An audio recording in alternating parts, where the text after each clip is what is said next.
10 de la mañana con 16 minutos y ya le damos la más cordial bienvenida a Roberto Choque. Roberto, un placer tenerlo en Tejiendo Bolivia. Como lo mencionaba antes, ustedes de la primera generación de historiadores formados por la Universidad Mayor de San Andrés. Realmente un privilegio contar con su presencia.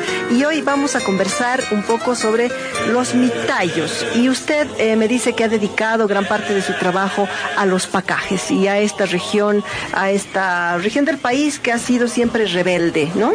Tiene de hecho un libro escrito que se llama La Marca Rebelde, 5 siglos de la historia de Jesús de Machaca. Buenos días, Roberto, bienvenido a Tejiendo Bolivia. Muchas gracias por haberme invitado a este medio de comunicación. Creo que la historia de los pueblos indígenas sumamente importante. Si Bolivia antes de nacer, después de nacer, como dicen, o sea, la mayoría de la población indígena. Tanto Perú y Bolivia tenía las 2/3 partes era población indígena. ¿Qué ha pasado después, no? ¿Qué ha pasado con los pueblos indígenas? Pero en esos momentos más se usaba el término indio, no indígena todavía. Ahora quiero hablarles sobre la situación de los mitayos. ¿Quiénes eran los mitayos? Sí, importante empezar entonces, por ahí. La parte, digamos, la cuarta parte de gran territorio incaico estaba dividido en 4 suyos, ¿no? En este caso, el caso de Bolivia estaría dentro de Collasuyo, dividido en 2 parcialidades, Orcosuyo, Humasuyo. Son 2 regiones ecológicas de importancia económica, agrícola, ganadera y minera. Ahí tenemos Potosí, uno de los cerros tanta importancia que ha dado económicamente a España, aunque España dice que no ha gozado de la riqueza minera de Potosí. Bien, entonces una de las figuras en eso, de Toledo, ¿no? Mediante sus ordenanzas implantó pues el sistema de la mita incaica. La mita siempre ha existido. La mita trabajaba para el Inca devolvía. ¿En eso consiste la mita? Sí, lo devolvía por los trabajos, por los aportes que hacían, pero en la colonia los brazos que dieron los mitayos en las minas de Potosí no recibían aplicando el principio de reciprocidad. Ya no han tenido esta devolución, digamos, sí, ¿no? Por eso el trabajo ya no hubo, sino más bien el sacrificio que daban ellos. Ahora bien, entonces, los mitayos que iban de Orcos, Collasuyo, o sea, de los suyos, comprendían los pueblos, o como dicen hoy día, podemos el departamento, qué sé yo. Entonces procedían de Potosí, todo lo que era Potosí, Cusco, Collao y La Paz. Son 2 regiones, diríamos, o 4 en este caso, que estaban dentro de Collasuyo. Ahora bien, entonces podemos ver cómo fue organizada la mita de Potosí. Entonces, Rey Toledo es el creador, capitanía general de los mitayos. Esto de la capitanía sería bueno explicarlo, ¿no? Porque ya se organizan los mitayos, pero ¿quién es encargado de organizar este trabajo? Ahí creo que los capitanes juegan un rol importante. Entonces hay 2 capitanías. Sí. Capitanía general, el que capitaneaba, el que llevaba, digamos, en este caso pacajes, Topojo se llama un lugar, de eso me importa. Ahí se concentraban los mitayos. ¿Quiénes concentraban? Los capitanes de los repartimientos de los pueblos, en este caso, Esos capitanes no eran generales. Entonces, esa es la segunda categoría. En la tercera categoría estarían quienes reclutaban: los caciques, los indios principales, ¿no? Supongamos que corresponde a Viacha. De Viacha tenían que movilizar. A ver, ¿a quiénes tocan para que vayan a Potosí? Los caciques ahí, ¿no? Entregan a quienes van a ir, al capitán enterador se llama, que va a llevar hasta Topojo. De Topojo ya asume el capitán general. Ya él va a llegar a Potosí con los mitayos. En ese sentido funcionaba. Ya.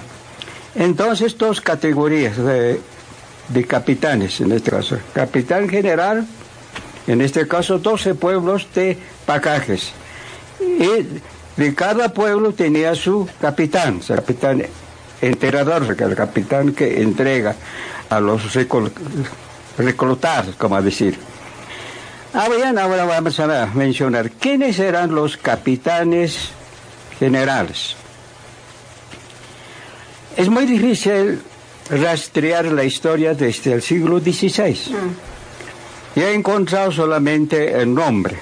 En 1586 se llama Gregorio Laura, que era cacique segunda persona de Caquiaviri, provincia Pacajes, era capitán general de Orcosuyo. Ya. Otro capitán general que también he encontrado, corresponde a 1594. Se llama Juan Bautista Quispesala, capitán de los indios de Orcosuyo. Capitán, ¿no?, ese año recibía, o cuando ya, mejor dicho, recibía cuando sea hasta Potosí, pero se constató faltaban 179 indios que no habían llegado a Potosí. De los otros habían llegado, en este caso, de Pacajes, Huaque, Viacha, Machaca, La Chica, Caquiaviri, Caquingora, Callapa. En total, dice, 550 indios faltos. Eso fue 500 tantos indios que faltaban de esos pueblos. Y esta era la primera realidad, que no todos llegaban a Potosí, o sea, concurrían en este caso. Claro. Siempre faltaban. ¿Qué pasaba? ¿Qué pasaba en el camino? ¿Dónde se perdían? ¿Dónde se perdían? No han ido. Ahí entran las negociaciones. Corregidor, caciques, indios principales. ¿Pero qué había para negociar? Tenían sus negocios. Podían tener haciendas. Entonces, para ocupar. Usted no ve, se va a quedar. Entonces, los que no iban, ¿qué hacían? ¿Acaso se quedaban tranquilos? Podían pagar al cacique. Ya. Entonces el cacique digamos, ese dinero va a entregar al cacique, diríamos, el capitán enterador seguramente. Después al capitán general. Después vamos a abundar sobre eso. Entonces es interesante cómo funcionaba la mitad. No todos iban. Ya. Ahora bien, después venimos a más abundancia de información documental que tenemos sobre Gabriel Fernández Huarache.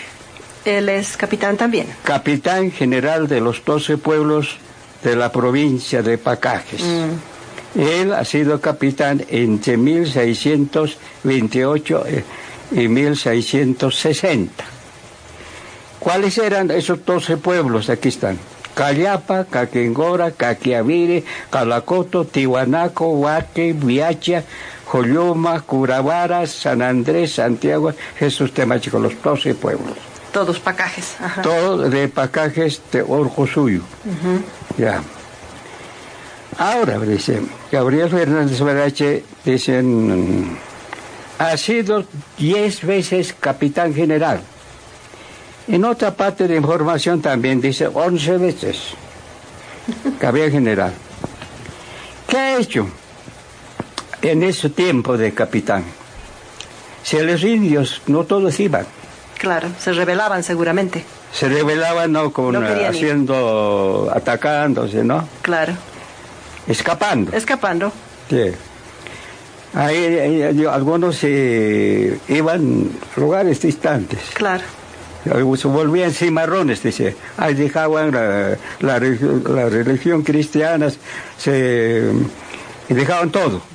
Huían, digamos, a los lugares más alejados del altiplano. Sí. Quizá lejos de estas 12 regiones pacajes, ¿no? Sí. Para evadir ir a la mina. Hacia al oriente, pues, claro. Al norte de La Paz, donde estaban los llamados salvajes, sí. ¿No? Ahí se iban.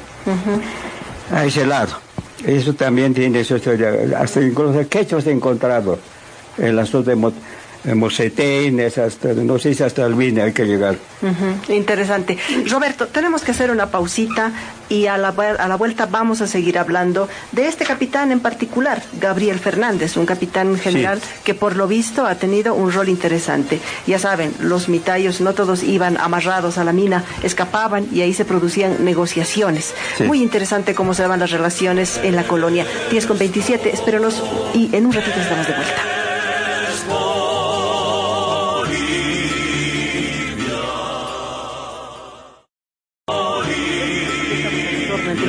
Estamos conversando con Roberto Choque, historiador, docente de la Universidad Mayor de San Andrés. Y en la pausa, Roberto, estábamos conversando sobre una cosa que yo considero importante de comprender, y es la estructura que nos trae, la estructura organizacional, digamos, social, o de gobierno, mejor dicho, la estructura de gobierno que trae España. Es el rey de España, que pone sus delegados en América, ¿no? Estos son los virreyes. Después de los virreyes hay otro grado de mando más inferior, que serían los gobernadores. Por debajo de los gobernadores, ya en lugares más regionales, digamos, están los corregidores. Los corregidores, sí. Ellos serían como el eslabón más bajo de la estructura de gobierno que trae España. Sí. Y ahí entran los caciques, que ya son indios, sí. ¿No? Y ellos son también parte de la estructura de gobierno. Claro, los caciques son parte de la estructura de gobierno, aunque claro, en un espacio mucho más local, digamos, ¿no? Claro. Y ahí entran los caciques en esta región de pacajes. Sí. Muy bien. Habiendo comprendido esta estructura de gobierno, es importante comprender el rol que jugaban los capitanes, porque los capitanes están por debajo de los caciques, ¿no? Sí. ¿Estamos entendiendo bien? Ya. Ahora bien, ¿qué pasa con los capitanes y qué pasa con este capitán general que ha sido tan reiteradas veces elegido, Gabriel Fernández? Bueno, Gabriel Fernández, también son descendientes de otros caciques importantes, porque muchas, pueden ver por qué Gabriel Fernández. Podríamos haber hablado a Jatcamaque, como que llamamos de la primera. Él viene de una tradición de caciques, de una familia de caciques. No se reconoce como cacique, porque el término cacique viene con la colonia. Ese término cacique viene de... ¿Y capitán también? La capitán, claro, es todo del régimen colonial. Claro. Bueno, entonces, Gabriel Fernández Huarache, yo como ejemplo, mencionar algunos datos importantes. Hemos dicho capitán general de los 12 pueblos de la provincia Pacajes. Y ahí están los nombres: Callapa, Caquengora, Caquiavire, Calacoto, Naimara, Tehuanaco, Huaqui, Viache, Julioma, Corabara, San Andrés, Santiago, esos Temachaca, son 12 pueblos. Estábamos diciendo Gabriel Fernández, durante su vida, como decir, abarcaba toda su vida que ha vivido. Él decía en alguna parte del documento 10 veces había sido capitán general. En algún otro parte del documento dice 11 veces. ¿Qué ha hecho? Aquí es interesante. En toda su capitanía, digamos, había gastado de su caudal, dice, heredad más de 200,000 pesos. Por su conciencia, tuvo que dar de su economía por los extraños y no bastaba para rescatar la esclavitud, dando sus bienes heredados y adquirida. Los mitayos de los 12 pueblos, no, está hablando de eso, y eso ha gastado de su dinero, de su hacienda. 200,000 pesos era dinero. ¿Qué hay con ese que ha hecho? Pues ha pagado, evidentemente, por los faltones. Y como ella dice, él también tenía tierras, ¿no? Pero con sus hermanos de los pueblos, ¿no?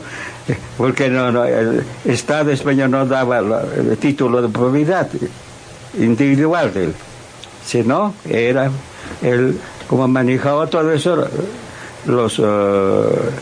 los tributarios, para él también sembraban, diríamos, ¿no? Maíz, todo. Para él también cuidaba sus ganados, todo, etc.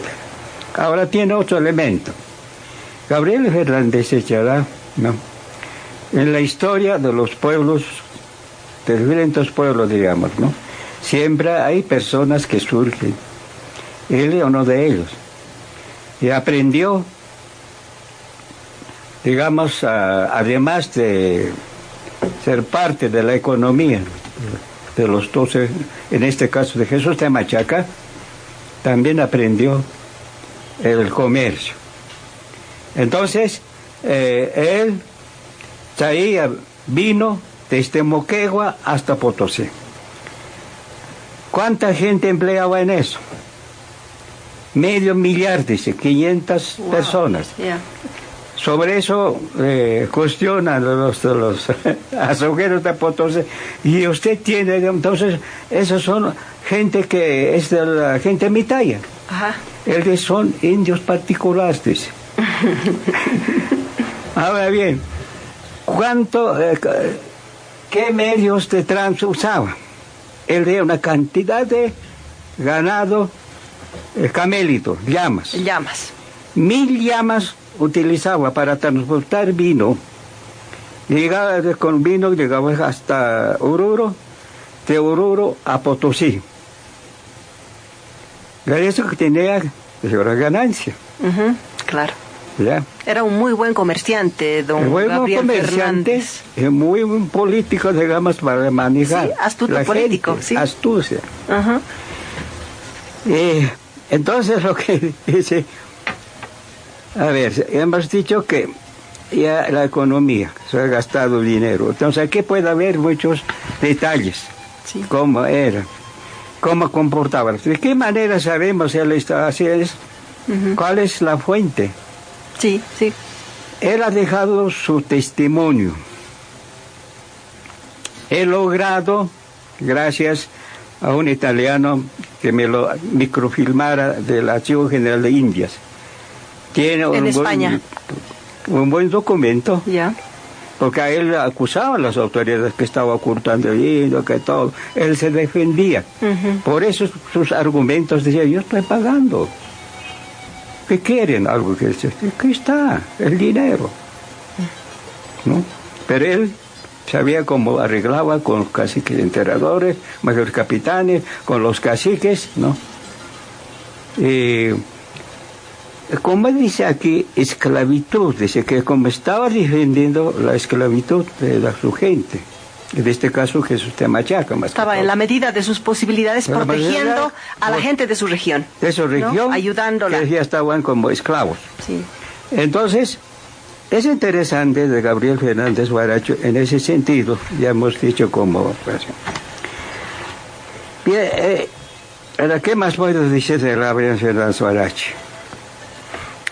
Hay otro situación. Este es un caso particular, Roberto, un cacique o un capitán que se las juega por su gente, que tiene por supuesto las posibilidades económicas para hacerlo, es una persona que tiene habilidades para negociar con los españoles, aprovecha los recursos que tiene para defender a su gente. ¿Pasa lo mismo con otros capitanes o son capitanes serviles a la corona y llevan mitayos en grandes cantidades a la mina?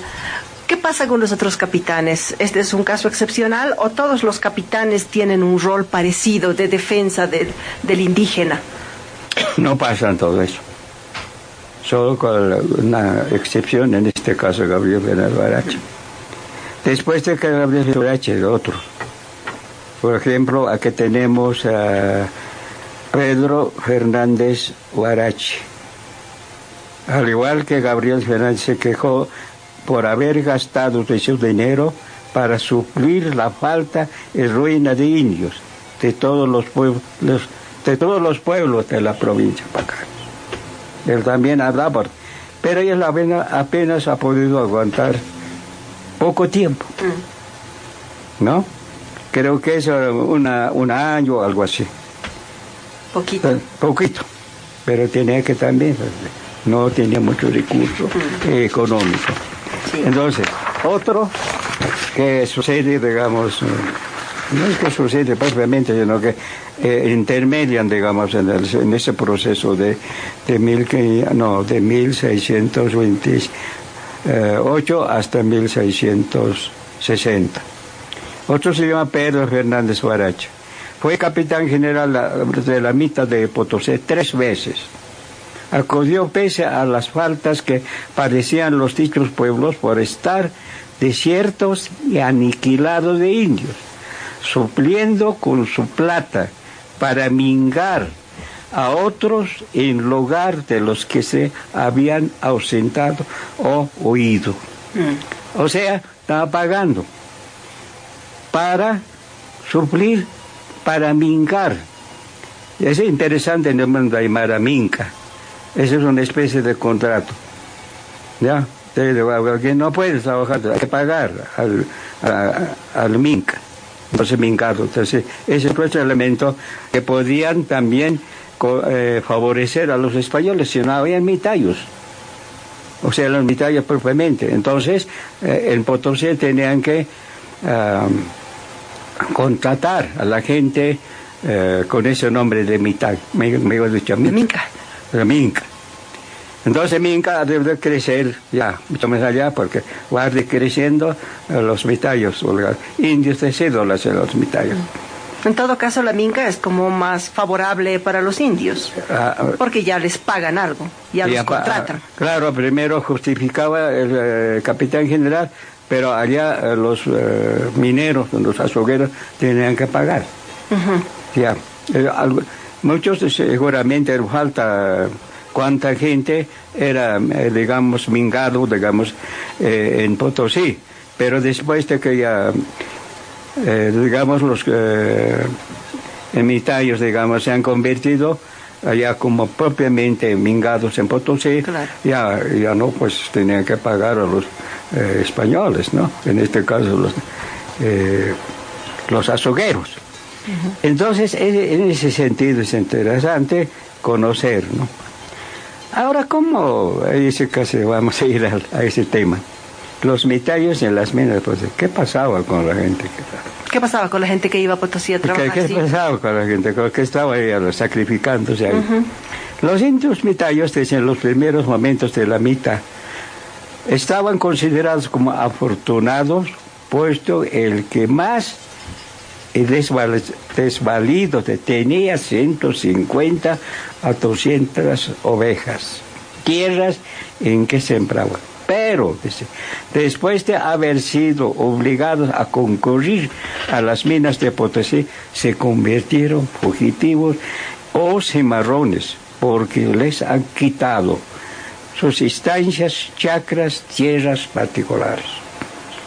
El más como diría, modesto económicamente, tenían, ¿no?, sus tierras, su ganadito. Es decir, los mitayos, a los mitayos les pagaban con tierras, con ovejas, ¿eso quiere decir usted?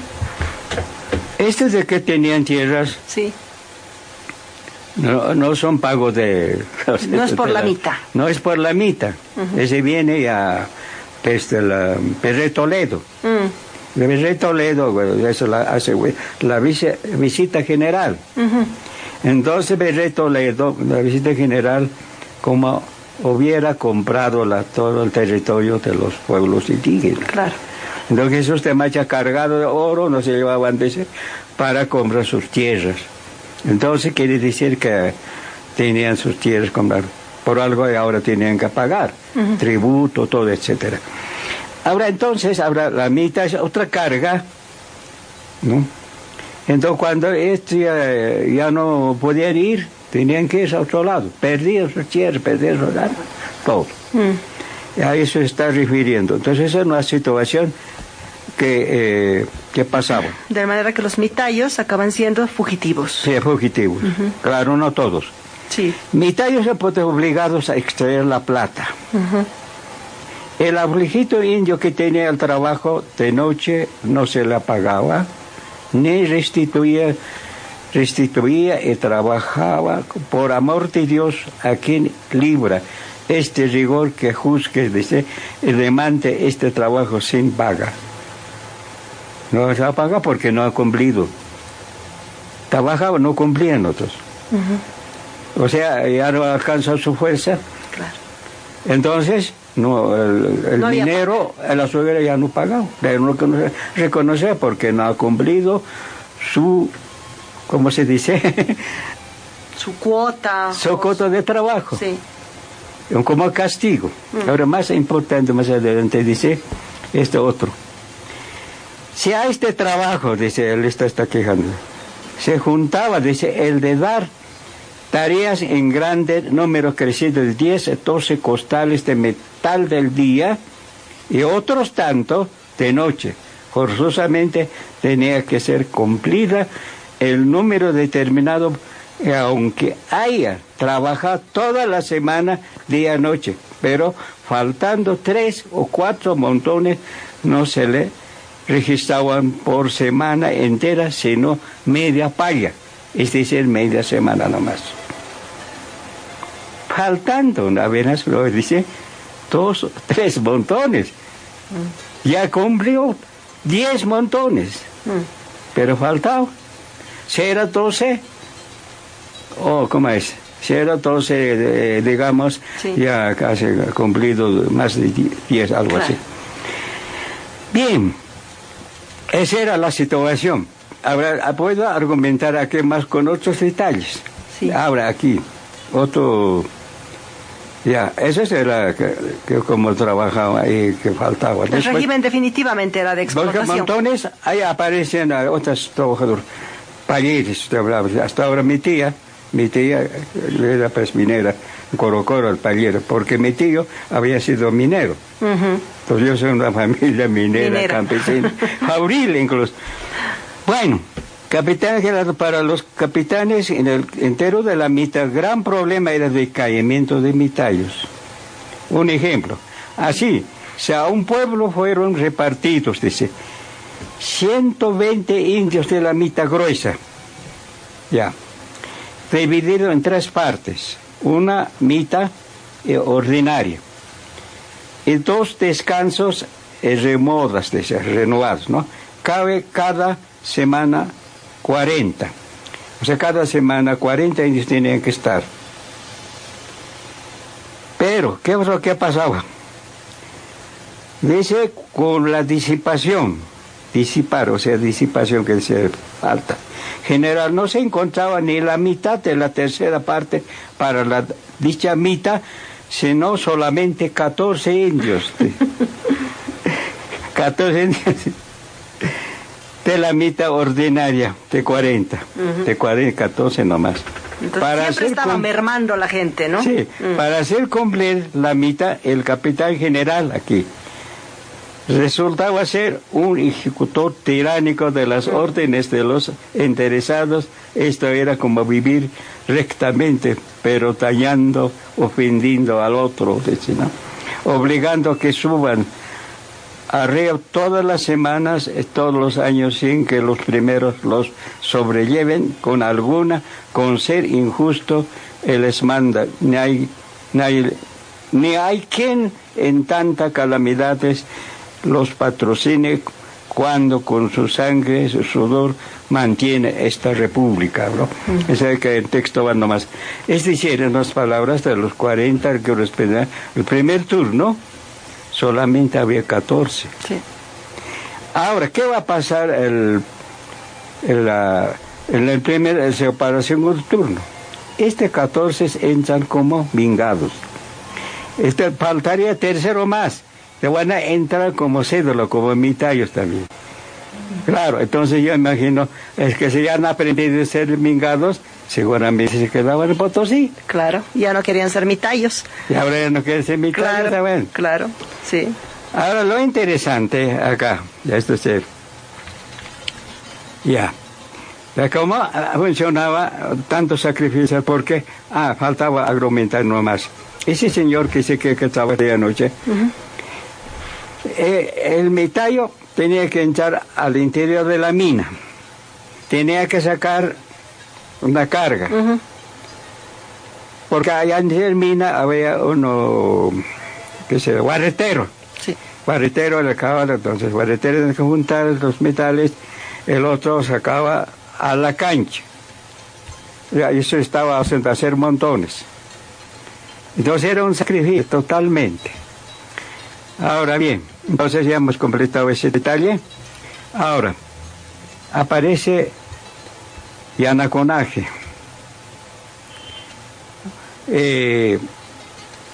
Los que ya no querían ir a la mitad, iban como Yanaconas donde los rancheros, desde donde tienen haciendas, porque ya aparecían las haciendas.